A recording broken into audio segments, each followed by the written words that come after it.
Hi കൂട്ടുകാരെ, എല്ലാവർക്കും ഒരു പുതിയ വീഡിയോയിലേക്ക് സ്വാഗതം.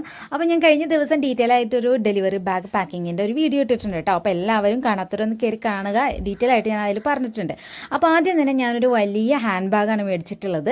നല്ലോണം സൗകര്യമുള്ളൊരു ബാഗാണ് കേട്ടോ. നമുക്ക് കുട്ടി ഉണ്ടായി കഴിയുമ്പോഴും നമുക്ക് വളരെ അത്യാവശ്യമാണ് ഈ ഒരു ബാഗ്. ആദ്യം തന്നെ ഞാനൊരു വെള്ള പേപ്പറിലെല്ലാം തിരിച്ച് എഴുതിയിട്ടുണ്ട് കേട്ടോ. നമുക്ക് ഹോസ്പിറ്റലിൽ കൊണ്ടുപോകേണ്ടത് എന്തൊക്കെയാണെന്ന്, നമ്മൾ ഹാൻഡ് ബാഗിൽ എന്ത് വെക്കുന്നത്, ചെറിയ ബാഗിൽ എന്ത് വെക്കുന്നത്, അതുപോലെ ലേബർ റൂമിലേക്ക് എന്തെല്ലാം വേണം, പിന്നെ ബാസ്ക്കറ്റിൽ, അങ്ങനെ നമ്മളെല്ലാം വേർതിരിച്ച് കൃത്യമായിട്ട് എഴുതി വെച്ചിട്ടുണ്ട്. കാരണം നമുക്ക് പെട്ടെന്ന് അങ്ങനെ ഹോസ്പിറ്റലിൽ പോകേണ്ടി വന്നു കഴിഞ്ഞാൽ നമ്മുടെ ഹസ്ബൻഡൊക്കെയാണ് എന്തെങ്കിലുമൊക്കെ എടുത്ത് വെക്കണമെന്ന് വിചാരിച്ചാൽ അവർക്ക് ഈ ഒരൊറ്റ പേപ്പർ നോക്കിച്ചാൽ മതി, എല്ലാം മനസ്സിലാവും കേട്ടോ. ആ ഒരു രീതിയിലാണ് ഞാൻ എടുത്തു വെച്ചിട്ടുള്ളത് കേട്ടോ. പിന്നെ അതുപോലെ തന്നെ നമുക്ക് ഈ നമ്മളെ ഹാൻഡ് ബാഗിൽ ഏറ്റവും അത്യാവശ്യമായിട്ട് വേണ്ടത് നമ്മുടെ ഹോസ്പിറ്റൽ ഫയലാണ്.